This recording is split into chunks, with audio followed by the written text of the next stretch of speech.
Assalamualaikum sahabat semua, kembali lagi bersama saya Syarul. Terima kasih sebab dah klik video ni. Semoga yang menonton video ni ditambahkan rezeki dan memudahkan urusan dunia dan akhirat. Baiklah, dalam video kali ni saya nak kongsikan pengalaman seram J masa dia jadi duta untuk promosi masakan Malaysia dekat Guangdong, China. Sallallahu Rabbuna ala nuril mubin Ahmad al-Mustafa Sayyidil Mursalin.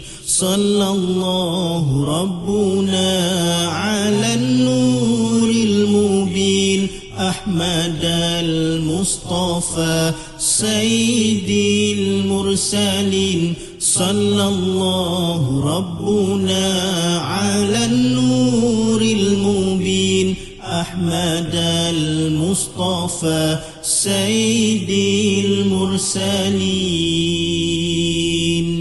Tanpa buang masa lagi, jom let's jump to Rabak Seram.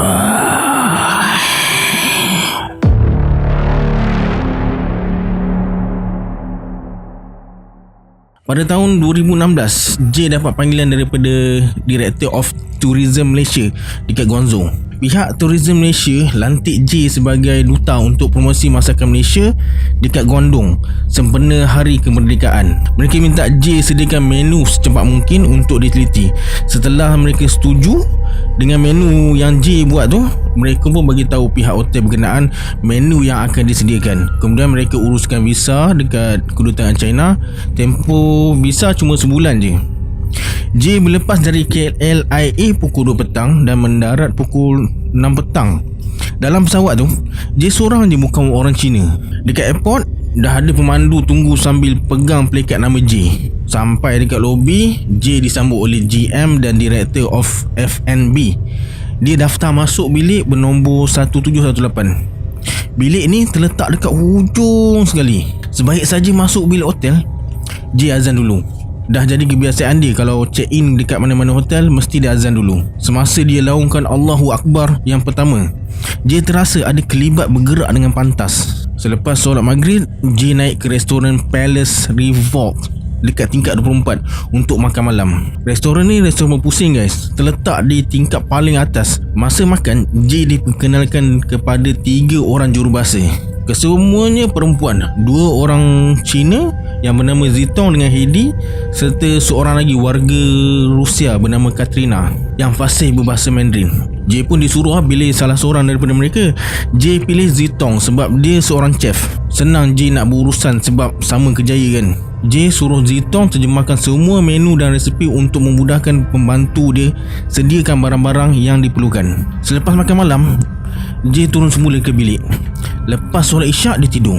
J terbangun bila dia terdengar bunyi air, macam bunyi orang siram air dekat badan.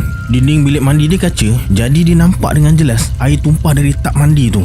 J bangun, dia pergi tutup air. Disebabkan terlalu mengantuk, J sambung tidur balik. Tak sampai 10 minit dia tidur, bunyi pintu almari pula dibuka dan ditutup. Pam pam pam pam dengan kuat pula tu. J bangun terus baca ayatul kursi dan 4 kul. Terus benda tu senyap. Dia tengok jam, baru pukul 4 pagi. J baring balik tapi dia tak boleh tidur. Dia bangun terus mandi. Lepas mandi, dia tengok TV kejap sambil tunggu waktu solat subuh.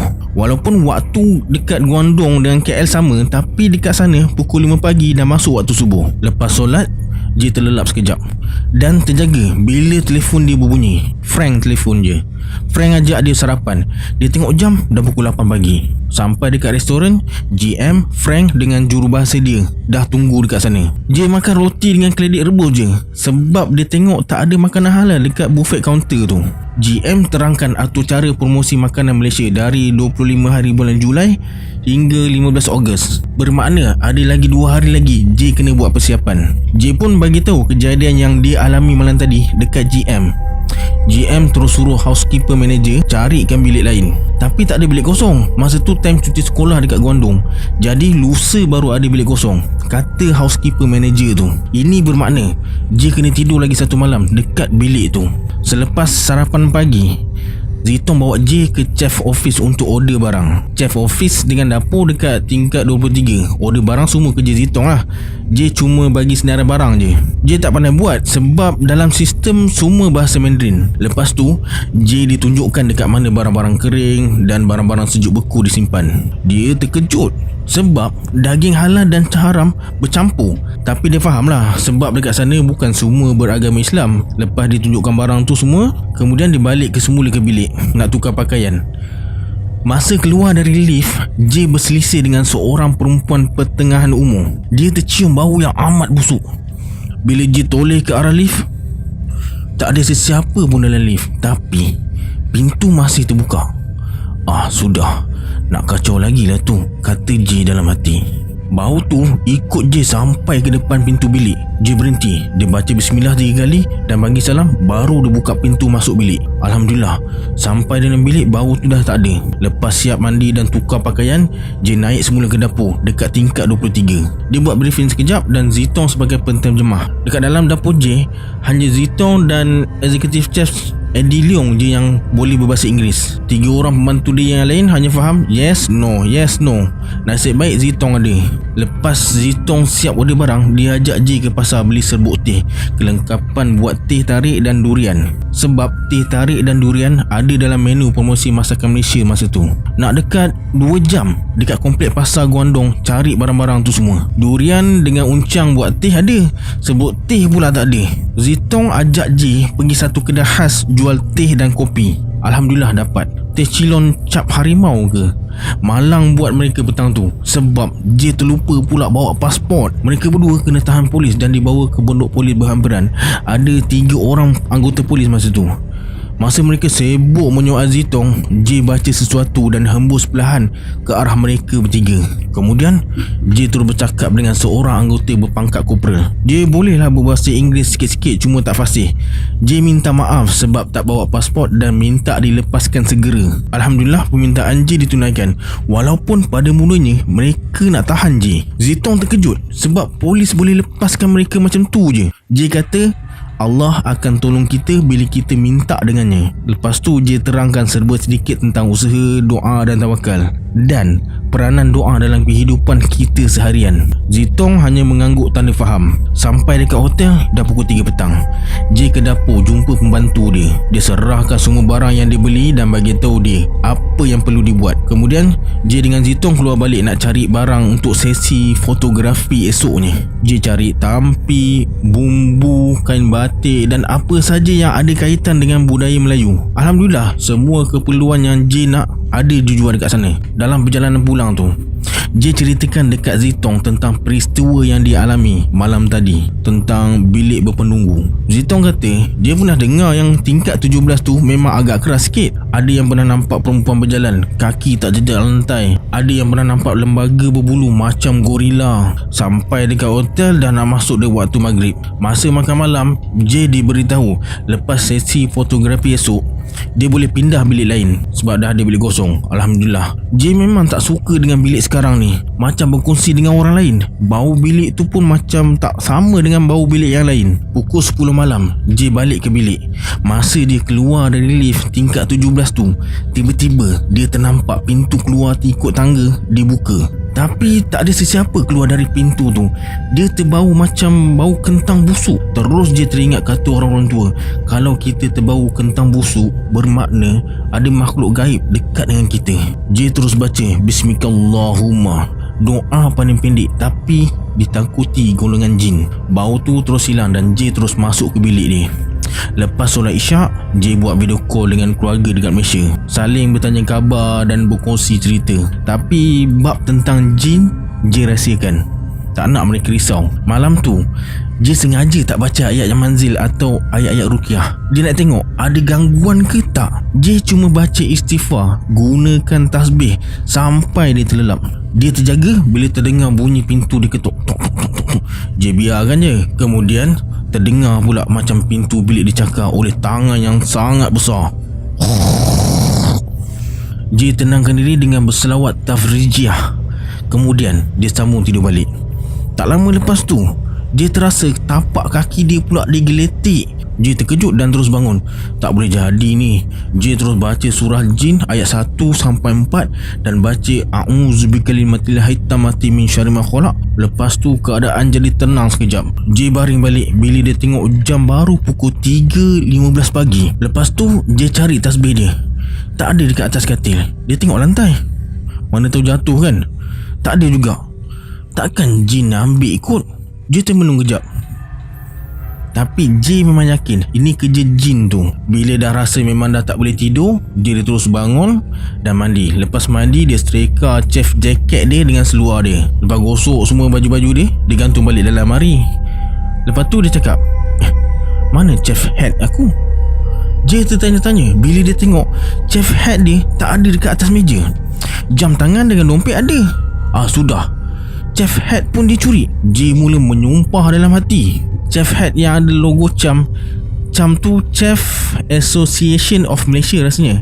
Cuma satu je yang dia bawa. Yang lain semua topi baseball berlogo Tourism Malaysia. Selepas solat subuh, J call guru dia dekat Kelantan, minta pendapat tentang barang-barang yang hilang tu. Pada firasat guru J ni, memang jin tu yang sorokkan. Tepat pukul 7 pagi, J dah hadir dekat restoran nak berjumpa dengan Executive Chef Andy Leong.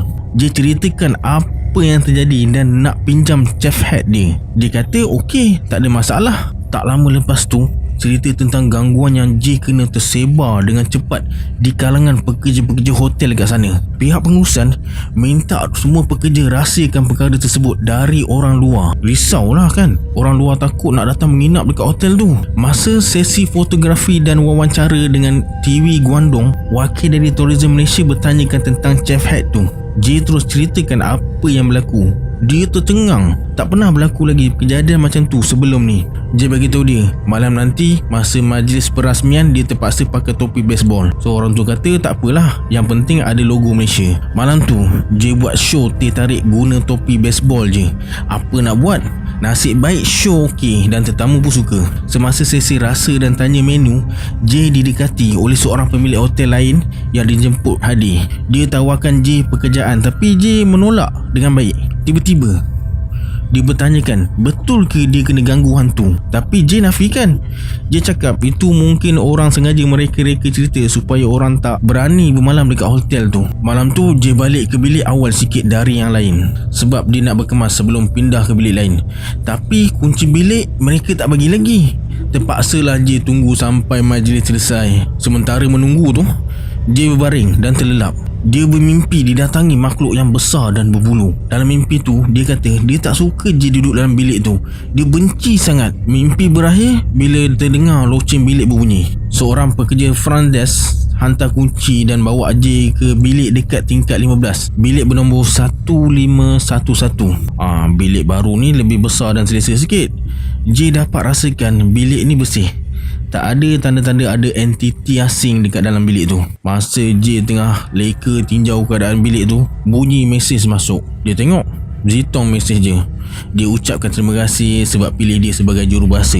Dia seronok bekerja dengan chef dari Malaysia yang boleh buat semua benda walaupun datang seorang. J akui dengan adanya jurubahasa, kerja dia lebih mudah sikit sebab ada 3 orang chef yang boleh berbahasa Inggeris dengan baik. Disebabkan promosi masakan Malaysia untuk dinner je, jadi J tak perlu buat kerja tergesa-gesa. Pukul 9 pagi, J pergi ke dapur. Dia cuma beritahu pembantu apa yang dia nak. Bila barang-barang persiapan untuk dinner dah siap, J ke bilik balik. Dia akan ke dapur balik untuk memasak dalam pukul 3 petang. Biasanya J masuk pagi, pembantu dah tahu apa yang dia nak sebab semua menu dan resepi dah diterjemahkan oleh Zitong. Zitong pun dah pandai sikit-sikit buat kuih-muih Melayu. Dia cepat belajar sebab dia dari pastry kitchen.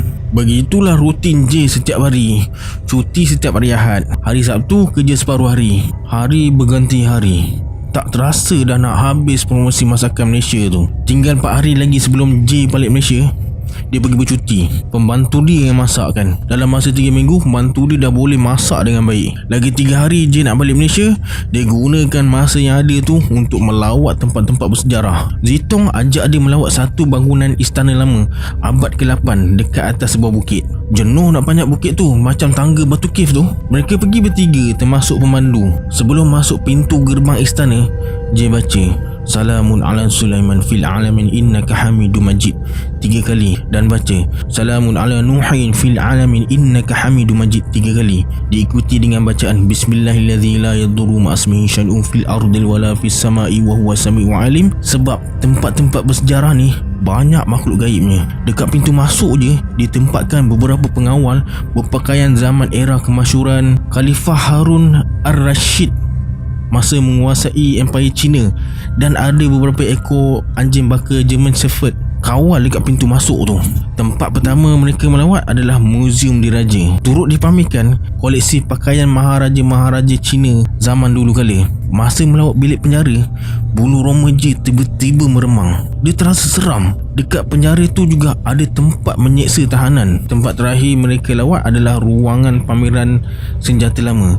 Banyak senjata lama dipamerkan. Ada yang mencecah usia hampir 1000 tahun. Masa mereka tengah asyik tengok barang-barang pameran tu, tiba-tiba lembing yang digantung jatuh, diikuti dengan labu sayung pun jatuh berkecai. Tak ada siapa yang sentuh pun. Pelawat semua keheranan. Kemudian 2 orang pengawal datang ke arah mereka berdua. Sebab mereka antara pelawat yang paling dekat dengan kedudukan lembing dan labu sayung tu. Zitong ditanya siapa J dan atas urusan apa J datang ke istana lama tu. Zitong bagi tahulah mereka atas urusan apa yang J datang kat China ni. Mestilah untuk promosi masakan Malaysia. Kemudian Zitong berkata, J, they said you got something. Lepas tu Zitong ajak J keluar. Mereka tak dibenarkan berada dekat situ, tapi J berdegil. Dia ajak Zitong ke ruangan senjata yang menyerupai keris dan sundang Melayu. Tiba-tiba terdengar salakan anjing dan bunyi derapan kaki. Zitong bagi tahu J pengawal tengah cari mereka berdua sebab belum keluar lagi. J terus tarik tangan Zitong ke satu sudut. Dia suruh Zitong senyap. Kemudian J baca sesuatu sambil membayangkan mereka dilindungi kabus putih. Anjing-anjing berlega dekat depan mereka tapi macam kebingungan. Alhamdulillah, anjing dan pengawal tak dapat kesan mereka. Lepas tu Zitong tanya apa yang J buat. Dia cakap nanti cerita dekat luar. Selepas puas tengok semua senjata lama yang dipercayai keris dan sundang, mereka keluar. Mereka keluar ikut pintu yang dijaga oleh pengawal tadi. Sekali lagi J suruh Zitong senyap dan baca sesuatu. Alhamdulillah, mereka lalu depan pengawal tanpa ditahan. Pengawal tu hanya pandang je mereka berdua tanpa berkata apa-apa. Masa turun tangga tu, J terasa betis dia ditendang dari belakang. J tanya Zitong dia tersepak kaki J ke, tapi dia cakap tak ada. Sampai dekat bawah, Zitong terus suruh pemandu bawa mereka ke Pulau Nanao. Perjalanan nak ke sana 1 jam, tapi mereka dekat sana tak sampai sejam pun. Mereka cuma makan rojak buah dan bergambar je. Sebab J tengok Zitong macam tak bermaya dan lesu je. Tak lama lepas tu Zitong ajak balik dan berjanji akan keluar lagi sehari sebelum J pulang ke Malaysia. Lepas hantar Zitong pulang ke hostel, J balik ke hotel. Dia pun rasa tak sedap badan. Dia ikut balik ni. Sampai depan bilik, J baca bismillah baru bagi salam. Dia harap benda tu tak ikut masuk dalam bilik. Dekat dalam bilik, J ambil sebotol air mineral, bacakan Al-Fatihah 3 kali, selawat syifa 3 kali, 4 kul 3 kali. Setiap surah dan doa menghindar syaitan dia hembus ke dalam air. Kemudian dia minum seteguk. Lebihnya J tuang dalam tak mandi nak untuk buat mandi. Bila dah mandi tu, barulah badan dia terasa segar dan ringan. Malam tu lepas solat isyak, J terus tidur. Pukul 5 pagi J terjaga bila anak dia call dari Malaysia nak minta izin pakai kereta nak pergi PD pagi tu. J benarkan. Kemudian J capai tuala dan mandi. Pukul 6 pagi J mesej Zitong nak tanya dia dah email market order ke belum, tapi mesej tak dibalas. Pukul 7 pagi J call pula tapi masuk voicemail. J terus ke dapur kalau Zitong dah masuk kerja sebab shift dia pukul 7 pagi, tapi dia tak ada. Dia belum sampai. Market order kena hantar sebelum pukul 9 pagi. Pukul 8 pagi J call sekali lagi, tak dapat juga. J terus ke chef office minta tolong dia orderkan. Chef kata dia tak ada kopi, semua dekat Zitong. Tak lama kemudian Zitong sampai. Terus dia masuk pastry kitchen, langsung tak toleh ke arah mereka pun. Lepas tu seorang staff pergi dekat Zitong dan bagi tahu J tunggu dia dari tadi. Tiba-tiba dia marah staff tu dan hempas mangkuk ke lantai. Zitong menjerit sekuat hati, tapi suara yang keluar tu bukan suara dia. suara perempuan tua. Kemudian Zitong keluar sambil menjeling tajam dekat arah J. Dia terus berjalan laju ke arah tingkap dan nak panjat pula tingkap tu. Cepat-cepat housekeeping tarik kaki dia. Zitong meronta-ronta dan berjaya lepaskan diri. Dia berlari pula ke arah pintu belakang. Nasib baik pintu belakang berkunci. J terus datang dan cuba pujuk dia. Zitong hanya berdiam diri je. Kemudian J pun laungkan azan. Selepas azan, Zitong terus tumbang. Nasib baik J sempat tahan kepala dia yang nyaris terkena buku meja tu. Mereka pun angkat Zitong bawa ke chief office dan baringkan dia dekat atas sofa. Seorang staff panggil Frank dan bagi tahu dia apa yang berlaku. Frank terus telefon seseorang. J tanya, call siapa? Dia kata call Sami Buddha. Tak lama lepas tu, seorang Sami Buddha dan pembantunya datang. Dekat 10 minit mencuba, tapi Zitong belum sedar-sedar lagi. Mata dia pejam, tapi kelihatan bola mata dia bergerak-gerak. Kemudian Sami tu panggil J dan minta J tolong dia. J suruh mereka dudukkan Zitong. Lepas tu J letakkan tangan atas kepala Zitong dan bacakan Al-Fatihah, selawat syifa dan doa Nabi Sulaiman sambil menggibas-gibaskan badan dia dengan tuala kecil. Kemudian J bacakan Bismillahirrahmanirrahim 3 kali. Tiup tangan dekat tapak tangan dan tepuk kat belakang Zitong. Pak pak pak pak pak. Alhamdulillah dia sedar. Mereka biarkan Zitong berehat kejap. Chef Andy Leong yang tolong order barang. Barang-barang ni J nak masak untuk makan malam sebelum dia balik ke Malaysia. Konon-konon menu istimewa lah. Tengah hari tu, masa makan dengan semua kitchen staff, Zitong bercerita, lepas balik dari Pulau Nanao tu, dia rasa tak sedap badan, macam nak demam.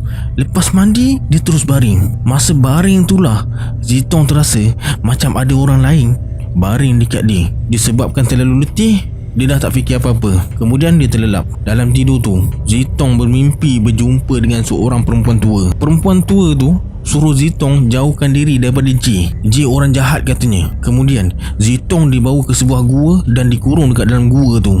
Dia tidak dibenarkan balik. Tiba-tiba dia nampak J datang. Zitong disuruh lempar tombak ke arah J, tapi macam lempar bumerang.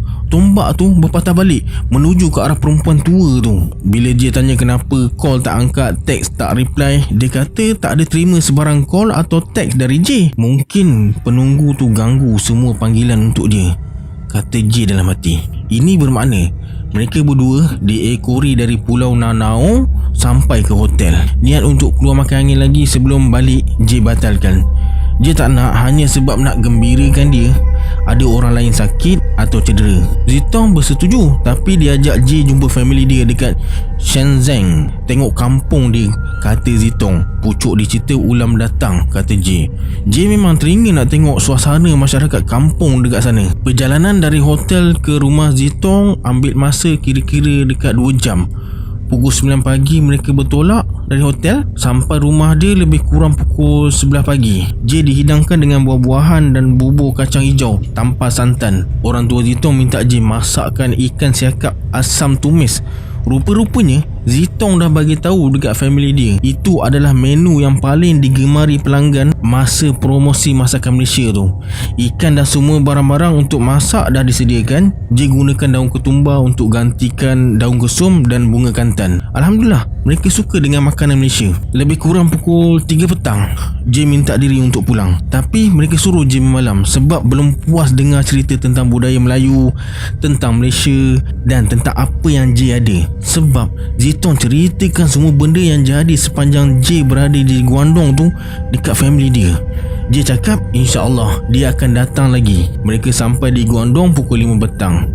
Lepas hantar Zitong ke hostel, J pun baliklah ke hotel. Malam tu J kemaskan semua barang-barang dia sebab lusa dia nak balik Malaysia. Cuma dia tinggalan chef hat dengan tasbih dia tak jumpa lagi. Bakal jadi sejarah nampaknya, kata J lah. Pukul 9 malam baru J naik ke restoran untuk makan malam. Dia order roti bakar dengan teh tarik je. J rasa bangga sebab teh tarik dijadikan menu utama untuk buffet malam tu. Mereka semua suka teh tarik tapi tak suka terlalu manis. Sepanjang berada di Shantau International Hotel tu, J tak rasa kekok atau bosan. Dia dilayan dengan baik, di luar jangkaan dia sebenarnya. Sebab sebelum sampai sana dia terfikir juga macam mana layanan orang dekat sana dengan dia, baik atau sebaliknya. Alhamdulillah, J rasa macam dekat negara sendiri dan di dikelilingi rakan-rakan kerja yang baik dan sopan. Hari terakhir J dekat hotel Shantau tu, dia masuk ke semua department untuk ucapkan terima kasih dan selamat tinggal kepada mereka. Sampai dekat restoran Palace Revolt, macam itulah mereka orang. Semua pekerja dah berkumpul untuk ucapkan selamat jalan. Tapi Zitong tak ada dekat situ. J call je. Dia ada dekat dapur tengah buat kerja. Zitong tak sanggup nak dengar ucapan selamat tinggal dari J, katanya. Tak lama kemudian J diberitahu pemandu dah tunggu dekat lobi. Mereka kena bertolak awal sebab takut jam. Masa J buka pintu kereta, bahu dia dicuit oleh porter sambil tunjuk ke satu arah. J tengok Zitong berjalan laju ke arah dia. Zitong terus peluk J sambil menangis. J tak mampu berkata apa-apa. Dia hanya tepuk belakang Zitong untuk tenangkan keadaan. Seminggu lepas tu, Zitong letak jawatan dan ambil keputusan sambung belajar dekat Hanshan University. Dia tak boleh kerja tanpa J, katanya. Disebabkan J mampu kendalikan promosi Masakan Malaysia 2016 seorang diri, pihak Shantau International Hotel berminat jemput dia sekali lagi. Kedatangan kali kedua ni atas jemputan khas pihak hotel tersebut. Cuma kali ni tak lama, seminggu je. Disebabkan J dah pernah ke sana, pemandu yang tunggu J dekat airport memang dah kenal dia. Sampai dekat hotel, J disambut oleh semua head department dekat lobi hotel. J pilih bilik terakhir masa dia menginap dekat hotel dulu, bilik bernombor 1511. Dia cuma harap penunggu bilik 1718 yang ganggu dia dulu tak tahu kehadiran dia. Malam pertama sampai, J makan malam dekat Palace Revolt Restaurant tingkat 24 tu. Dia ditemani Frank ni director F&B hotel tu. Majoriti staff hotel masih kenal J. J sempat juga minum teh tarik dekat restoran tu. Rasanya sama macam dia ajar sebelum ni. Cuma J kecewa sikit lah sebab jurubahasa dia sebelum ni, Zitong, tak ada. Dia sambung belajar sebab nak lupakan kenangan dia dengan J lah. J harap dapat jumpa dia dalam lawatan yang singkat ni. Jurubahasa J kali ni ialah Hedi. Sepanjang J dekat sana, Hedi akan ikut dia ke mana saja kecuali ke bilik tidur. Lepas makan malam dengan semua head of department, J balik ke bilik. Restoran dekat tingkat 24, bilik J dekat tingkat 15. Masa J masuk lift untuk turun tu, ada seorang wanita pertengahan umur keluar dari lift. Sampai dekat tingkat 20, loceng lift berbunyi menandakan ada orang nak masuk. Pintu terbuka. Perempuan yang J jumpa dekat tingkat 24 tadi masuk. Dia tekan tingkat 17. J rasa pelik lah sebab dia baru je jumpa perempuan tu dekat tingkat 24 tadi. Sampai dekat tingkat 17, dia keluar. Tapi bila J tekan button tutup, pintu lift tak tutup-tutup. Tiba-tiba dia teringat bilik 1718 tu. Patutlah ini kawasan rumah dia. Dia tekan buat button lagi, pintu tetap tak tutup. Kemudian J berselawat diikuti dengan bacaan doa. Barulah pintu tutup. Bila sampai tingkat 15, pintu lift pula tak buka. Gurau kasar malam ni, kata J dalam hati. J terus azan sekuat hati. Belum sempat habis azan, pintu dah terbuka. Dia pun terus masuk bilik, ambil wuduk dan solat isyak. Lepas solat, J buat video call ke Malaysia, borak dengan anak bini dia. Tiba-tiba anak J bertanya, "Ayah, siapa yang mandi tu? Kawan ayah ke?" J toleh ke belakang. Bilik air tu dinding kaca, memang boleh nampak lah siapa yang mandi tu. J pun berkata, kawan ayah tengah mandi." Saja J tipu biar mereka tak risau. Selesai sembang dengan anak bini, J baca ayat-ayat ruqyah. Bila dia baca ayat 1 hingga 4 surah jin, J terdengar bunyi benda besar jatuh dalam tak mandi tu. Air terus melimpah keluar, macam kita terjun dalam air tu. Silap J juga. Masa masuk petang tadi, dia lupa nak azan macam biasa. Selalunya dia azan bila check in mana-mana hotel. Alhamdulillah, tak ada gangguan sampai ke pagi tu. Pukul 5 pagi, J terjaga bila jurubahasa dia buat wake up call. Bila J tanya kenapa call dia pagi-pagi, dia jawab dia takut J terlepas waktu subuh. Baru J teringat, memang waktu Guangdong dengan KL sama, tapi Guangdong pukul 5 pagi dah masuk waktu subuh. Pukul 8 pagi, J dah ada dekat restoran. Jadual dia pagi tu bersarapan dengan GM sebelum dia bawa J jumpa pemilik hotel. Kedatangan J kali ni adalah untuk melatih semua outlet chef tentang SOP dan pengurusan masa dalam situasi kekurangan staf, sebab pihak hotel kagum dengan cara kerja chef dari Malaysia. J datang one man show je masa tu.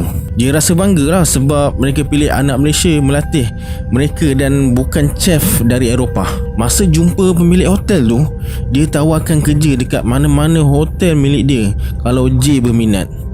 Gaji yang ditawarkan 3 kali ganda gaji J dekat KL. J bagi dia masa untuk berfikir. Selepas jumpa pemilik hotel, J tinjau dapur yang akan dia gunakan dan berjumpa dengan semua outlet chef yang akan J latih. Tiba-tiba Frank datang sambil hulurkan telefon dia dan berkata, "J, your call." "Hai Abang J, apa khabar?" "Zitong." Terkejut J bila dengar suara dia. J tanya siapa yang bagi tahu dia ada dekat sini. Zitong cakap lah Hedi yang bagi tahu. Zitong pandai cakap bahasa Melayu sikit-sikit sebab J ajar dia selama sebulan Zitong ikut dia tu. Zitong cakap dia akan luangkan masa dengan J sebelum J pulang ke Malaysia. Selesai urusan dekat hotel, J keluar dengan Hedi pergi pasar. Malam esoknya ada food testing. J kena sediakan 5 menu. 1 appetizer, 1 sup, 1 jenis masakan ikan, 1 ayam, 1 sayur dan 1 dessert. Lepas beli barang semua, Hedi ajak J naik lancar. Yang bawanya wanita tua tapi tenaga macam lelaki. Lepas turun dari lancar, Hedi berkata, "Come on J, they got magic show." J tengok ramai orang berkerumun. Ada pertunjukan orang kuat dengan silat mata. J pergi dekat pertunjukan orang kuat.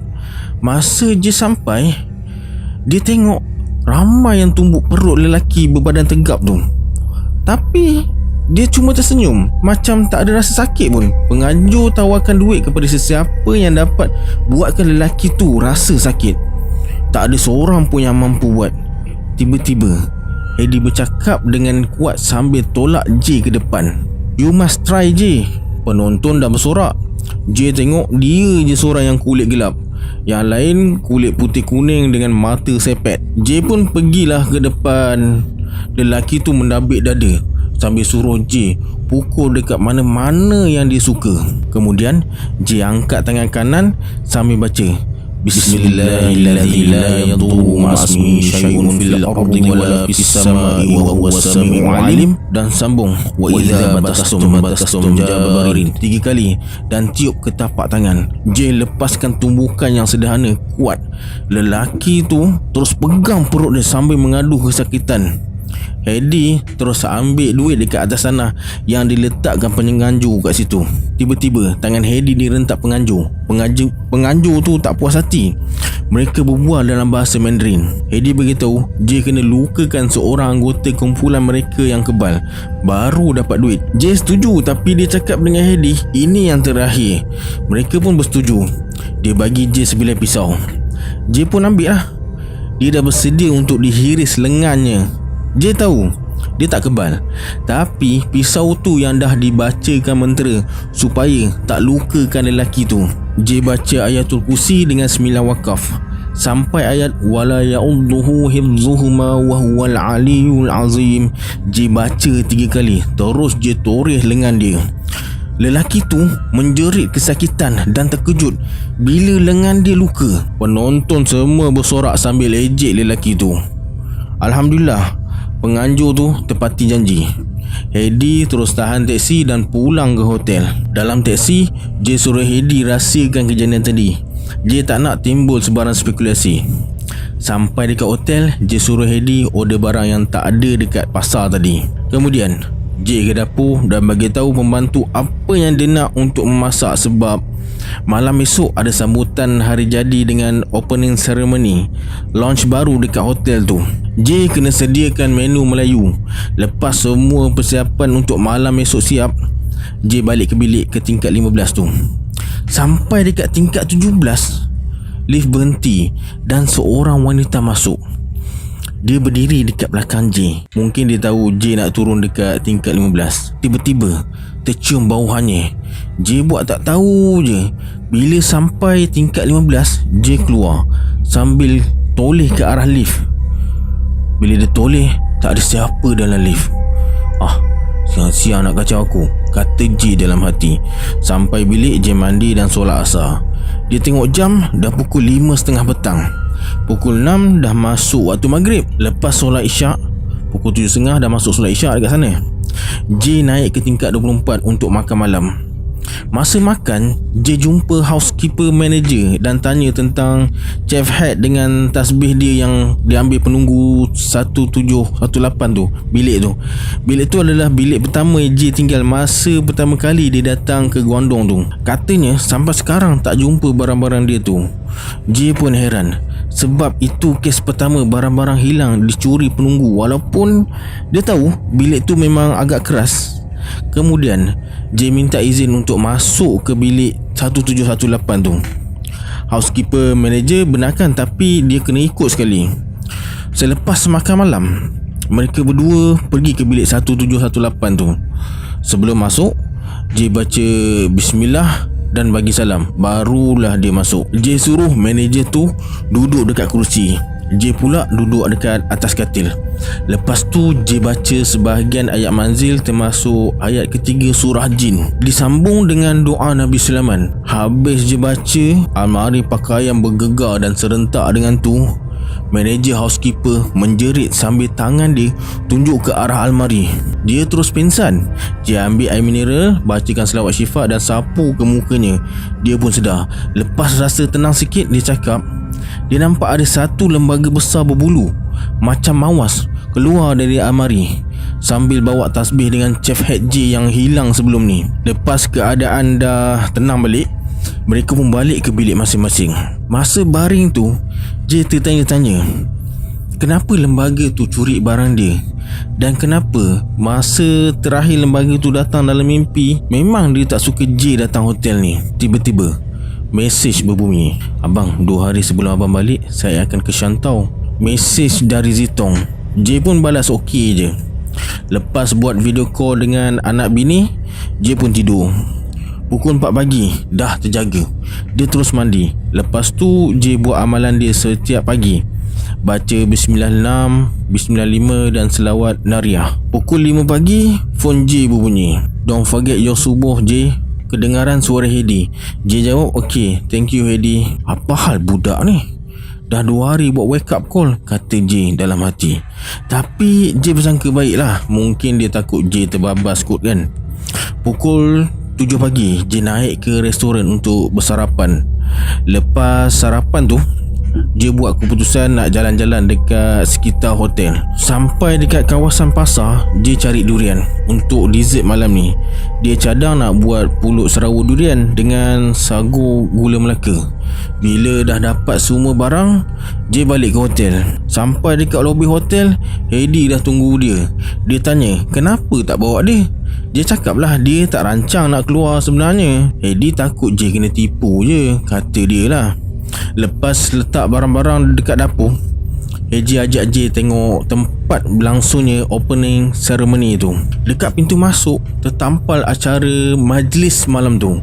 Selain nyanyian, ada pertunjukan silat mata dan pertunjukan wushu. Lepas J tinjau dewan untuk opening ceremony tu, dia pun pergi jumpa Frank.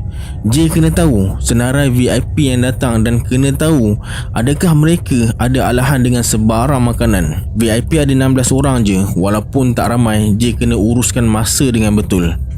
Menu yang akan J sediakan ialah sup ayam berempah, ulam-ulam dan sambal belacan, nasi putih, ikan kerapu belada, ayam rendang bunga kantan, kambing bakar air asam, udang galah masak lemak cili api, sayur campur, buah-buahan tropika, sagu gula Melaka, pulut serawut durian. Pihak hotel setuju dengan menu yang J cadangkan. Bila semua persiapan dah selesai, J pun balik ke bilik untuk berehat. Macam biasa, lepas solat isyak, J akan buat video call dengan anak bini. Lepas tu dia buka diary dan catat semua aktiviti dia hari tu. Malam tu J tidur awal. Macam biasa, pukul 5 pagi, phone dia berbunyi. Wake up call dari Hedi. Disebabkan majlis bermula pukul 8 malam, J ke dapur pukul 3 petang. Dia ada 2 orang pembantu. Mereka lah yang akan rasa daging ayam atau kambing. J cuma rasa kuah dan sos je, sebab ayam dengan kambing tak halal, tak sembelih ikut cara Islam. Lepas siap masak, J suruh semua pembantu dia rasa ayam dan kambing tu untuk pastikan dah lembut. Bila dah okey, barulah F&B director rasa. Alhamdulillah, semua yang rasa berpuas hati dengan kualiti. Malam tu lepas VVIP habis makan, J dengan Hedi ke Dewan untuk tonton semua persembahan. Masa J sampai, acara nyanyian dah habis, dah tengah berlangsung sekarang permainan silat mata pula. Tiba-tiba Hedi cuit tangan J dan tunjuk ke arah lelaki yang sedang pegang gegelung rotan. Baru J teringat, dialah lelaki yang J tumbuk perutnya kemarin.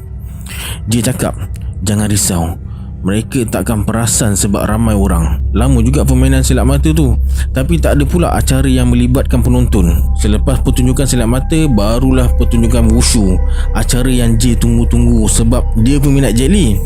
Selepas selesai pertunjukan, penganjur mengalu-alukan kepada penonton untuk tunjukkan bakat mereka. Ramai yang masuk mencuba nasib menentang ahli bela diri wushu tu. J pun rasa macam nak masuk wadah, tapi dia tahankan. Tiba-tiba J nampak lelaki yang ditumbuk kemarin masuk gelanggang.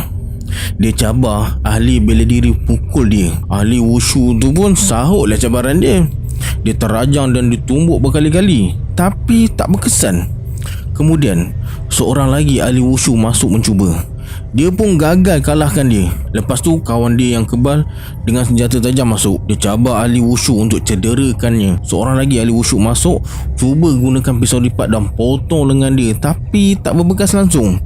Bila melihat 2 ahli wushu gagal, penganjur mempersilakan pelancong 2 mencuba. Seorang pelancong Rusia mencuba, tapi gagal juga. Begitu juga pelancong dari Taiwan. J dah mula geram. Dia terus berjalan cari Frank. J terpaksa minta izin sebab dia datang sebagai petugas khas. Frank benarkan dan dia beritahu pengacara. Pengacara pun umumkan pencabar seterusnya adalah chef dari Malaysia. Penonton bersorak dan mula mencari-cari siapa orangnya. Sampai ke tengah dewan gelanggang, J buka topi baseball. Mereka berdua terkejut bila tengok J. J tengok mereka berbisik sesama mereka. Kemudian salah seorang berjumpa pengacara dan berkata sesuatu. Pengacara panggil Frank. Tak lama kemudian Frank datang dan mengatakan kali ni mereka nak pukul J dulu. J cakap okey, peserta yang J cederakan kemarin nak pukul J dulu. Lepas tu baru lelaki yang berbadan besar tu. J berdiri sambil baca doa. Kemudian lelaki tu lepaskan tumbukan. Tumbukan pertama hanya 1 cm dari muka J. Tak kena dia pun. 3 kali dia mencuba, tetap gagal. Tak semena-mena lelaki berbadan besar tu berlari dan menjerit terus lepaskan tumbukan, tapi kena hujung rambut J je. Cubaan kali kedua pun gagal. Mereka berbisik. J jangka mereka akan serang serentak. Terus J baca hizib sambil tekan ibu jari kaki. Mereka berdua tak boleh bergerak, terkaku, kaki macam melekat. J cabar datang dekat dia. Lepas nak dekat seminit mereka tak bergerak, baru J angkat ibu jari kaki dia. Mereka pun terus jatuh terduduk. Penonton bersorak. Lampu spotlight terus attack ke arah J. J pegang bendera Malaysia yang ada dekat uniform chef dia. Kemudian dia cium bendera Malaysia tu. Sorakan penonton membuatkan guru wushu rasa tercabar. Dia berkata sesuatu dekat Frank dengan wajah yang serius. Frank datang dekat J dan mengatakan yang guru wushu tu akan pastikan J kalah dengan apa cara sekalipun demi maruah seni bela wushu. J faham perasaan seorang guru bila mana maruah mereka tercabar. J tengok guru wushu tu mula duduk bersila untuk meditasi. J yakin dia akan seru jin untuk masuk ke badannya. Terus J baca Salamun ala Sulaiman fil alamin innaka hamidum majid. Disambung dengan doa. Guru wushu tu mendengus, marah sebab gagal seru jin dia. Dia cuba sekali lagi. Kali ini berjaya. Bila dia cuba mendekati J dengan sebatang tongkat, terus J baca mentera wali Sunan Kalijaga. Tongkat dia terus jatuh dan dia tak bermaya nak berjalan. Murid-murid dia terus mendekati guru mereka. Kemudian J berjalan ke arahnya dan bersalam sambil memohon maaf. Dia peluk J sambil menepuk-nepuk badan J. Lepas tu J cepat-cepat beredar bila beberapa juru kamera cuba rakam wajah J. J terus masuk ke dapur sambil diikuti Hedi. Hedi beritahu yang Frank cari dia. J suruh Hedi beritahu Frank datang ke bilik J kalau nak jumpa. J terus ke lift dan balik ke bilik. Dia buka baju dan capai towel untuk mandi. Baru je nak masuk bilik air, loceng pintu berbunyi. Frank datang. J suruh Frank tengok TV dulu sementara tunggu dia mandi. Lepas mandi dan solat isyak, barulah J layan Frank. Frank ucap tahniah dan dalam masa yang sama minta maaf atas kejadian tadi lah. Frank beritahu semua VIP dalam keadaan mabuk masa tu. Sebab tu pertunjukan jadi pertarungan sebenar, tak dapat dihalang. J hanya diam je masa Frank bercerita. Selepas dia keluar, J pun terus baring dan terlelap. Dia tersedar bila phone dia berbunyi. Bila J jawab, terdengar, "Abang, wake up, solat subuh." Hedi call rupanya. Abang dah mula panggil abang pula. Pagi tu J naik ke restoran pukul 8 pagi untuk bersarapan. Sebaik saja J masuk ke dalam restoran, Frank lambai tangan dekat dia, ajak sarapan sekali. J sarapan keledek rebus je pagi tu. Frank beritahu semua pengunjung malam tadi diarahkan padam rakaman video pertarungan antara J dengan ahli wushu tu. Telefon mereka semua diperiksa satu persatu. Pihak hotel tak nak insiden tu sampai ke pengetahuan pihak berkuasa. J rasa bersyukur sangat sebab bimbang lah perkara ni jadi berpanjangan. Selepas sarapan, J terus ke dapur untuk mengajar dan bagi penerangan tentang kerja dan tanggungjawab kepada semua outlet chef. Sebahagian besar masa dihabiskan menjawab soalan tentang ilmu yang J amalkan. J beritahu ilmu tu hanya diamalkan orang-orang Melayu Islam dekat Nusantara je. Tapi kalau mereka nak amalkan, mereka kena peluk agama Islam dulu. Mereka semua mengangguk tanda faham. Sebelum bersurai, mereka semua bersalaman sambil berkata, "Thank you Sifu." J tak boleh kata apa, cuma mampu tersenyum dan ajak mereka keluar lepas habis kerja pukul 3 petang tu. J cadang nak belanja mereka makan KFC. Dia nak belanja mereka guna duit pertaruhan masa menang dengan geng silap mata kemarin. Sebaik saja J masuk ke restoran balik nak ambil beg dia, seorang staff cakap GM nak jumpa J. GM tanya sama ada dia berminat nak bekerja macam yang ditawarkan pemilik hotel sebelum ni. J cakap dia kena berbincang dengan keluarga dulu sebelum buat keputusan. J minta tempoh seminggu sebelum bagi jawapan. Kemudian J keluar dan bawa semua outlet chef untuk makan dekat KFC. Hedi pun ikut sekali. Mereka jalan kaki je sebab tak jauh dari hotel. J minum orange juice je. Mereka faham kenapa J tak makan. Mereka sampai hotel dekat pukul 6 petang. Cepat-cepat J naik ke bilik sebab nak kejar waktu asar. Nasib baik sempat. Pukul 6.30 dah masuk waktu maghrib.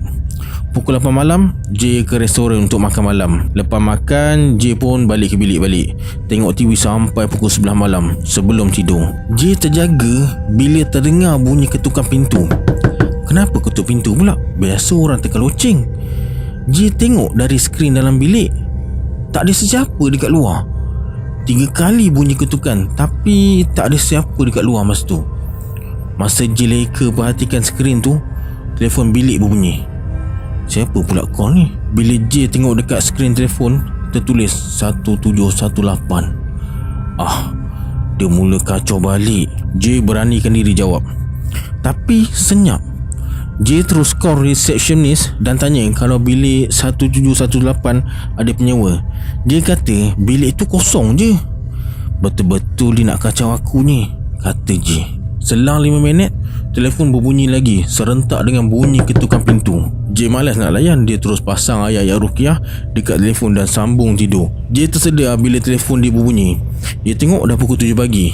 Bila J jawab, "Bang, saya ada dekat bilik 1510. Zitong.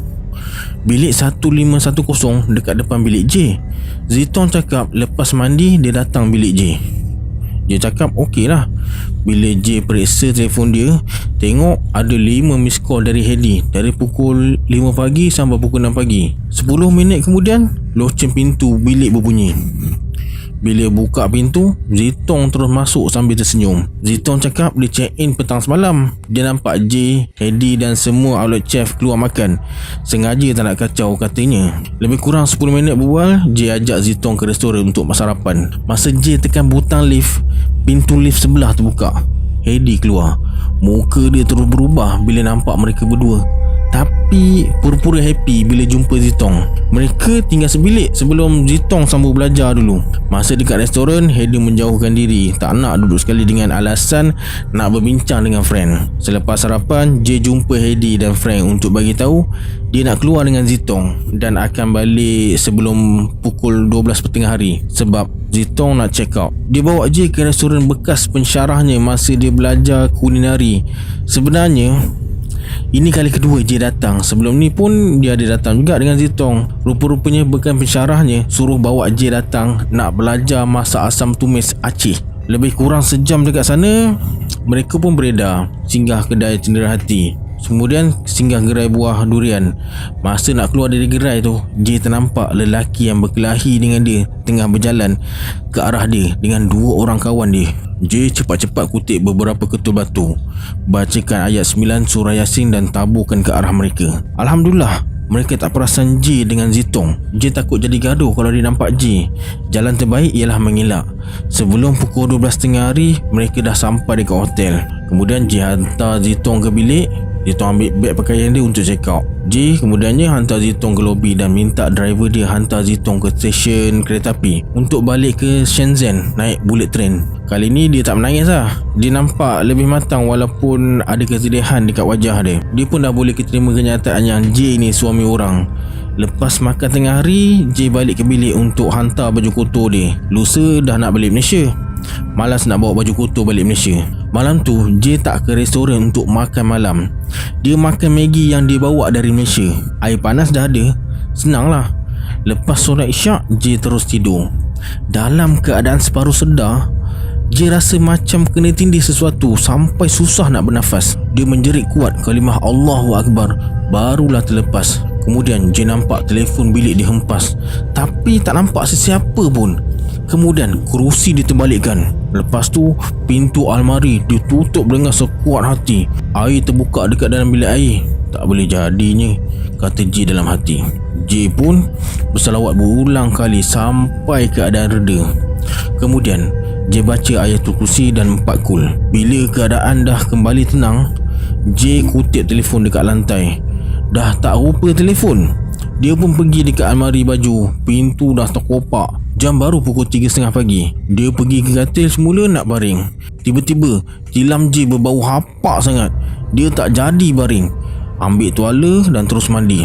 Lepas mandi, J duduk dekat kursi sambil sandar sampai masuk waktu subuh. Lepas solat subuh, J terus ke bilik keselamatan dan melaporkan kejadian malam tadi. Seorang pengawal ikut J ke bilik. Dia ambil gambar barang-barang yang rosak akibat gangguan malam tadi. Kemudian dia suruh kawan dia periksa rakaman CCTV antara jam 3 pagi sampai 3.30 pagi.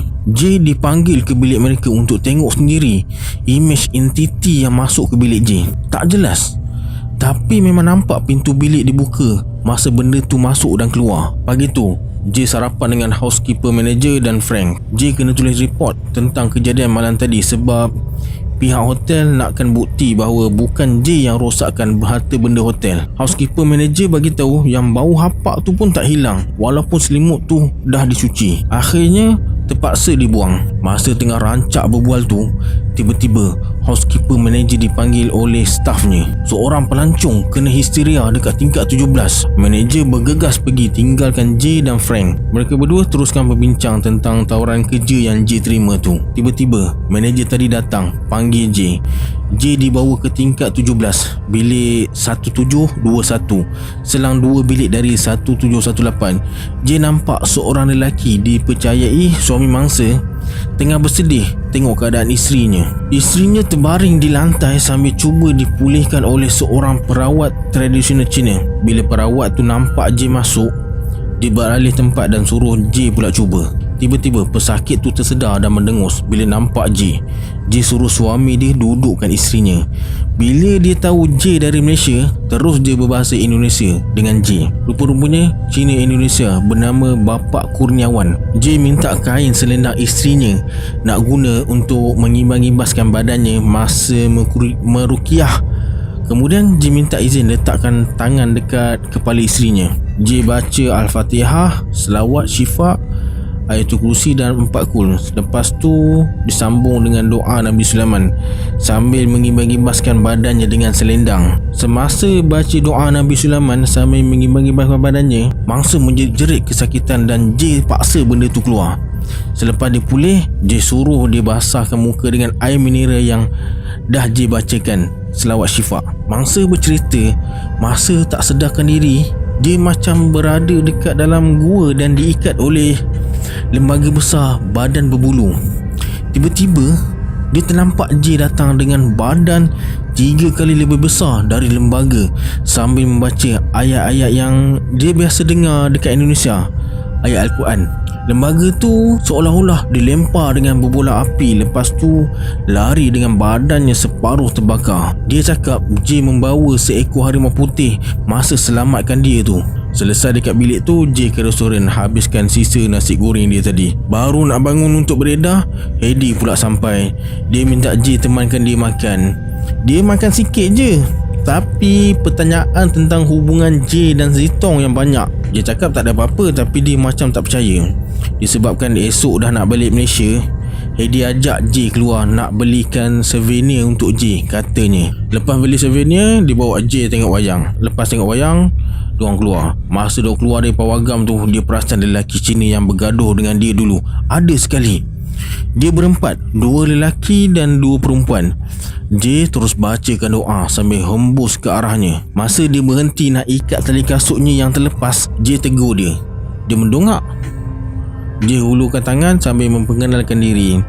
Alhamdulillah, dia bangun dan tersenyum. Mereka berdua berpelukan. Dia ceritakan hal J dekat kawan-kawan dia. Terdengar perkataan Iman sambil toleh ke arah J. Selepas bertukar-tukar nombor WeChat, J pun pulang ke hotel. Sampai dekat hotel dah pukul 6 petang. Sempat lagi asar. Sementara tunggu maghrib, J kemas barang. Esok pukul 12 dah nak terbang ke Malaysia. Lepas solat maghrib, J call pembantu dia nak suruh dia buat siakap goreng belada. J nak rasa air tangan dia pula. Pukul 8 malam, J sampai ke restoran. Disebabkan hari tu hari terakhir J makan malam dekat situ, dia boleh makan apa saja. Ikan je lah yang J boleh makan, yang lain tak lah. Tu yang awal-awal J order ikan siakap. Masa tengah makan malam tu, J disapa oleh Bapak Kurniawan dan isterinya. Dia hulurkan business card dan berkata, senang-senang main ke Bandung pak. J hanya mengangguk dan berjanji akan kontak dia bila sampai ke sana. Malam tu J tidur awal. Macam biasa, pukul 5 pagi telefon J berbunyi. Wake up call dari Hedi. J segera bangun dan mandi. Lepas siap berkemas, J terus ke restoran untuk bersarapan. Walaupun penerbangan pukul 12, pukul 10 dah kena ada dekat airport. Bila J turun ke lobi, pemandu dah sampai. Hedi ditugaskan iringi J sampai ke airport. Sampai dekat airport, Hedi ikut masuk dan suruh pemandu tunggu sekejap. Sebelum masuk ke ruang immigration, Hedi hulurkan tangan untuk bersalam. Baru J nak hulur tangan, dia terus peluk J dan berkata, I will miss you Abang J.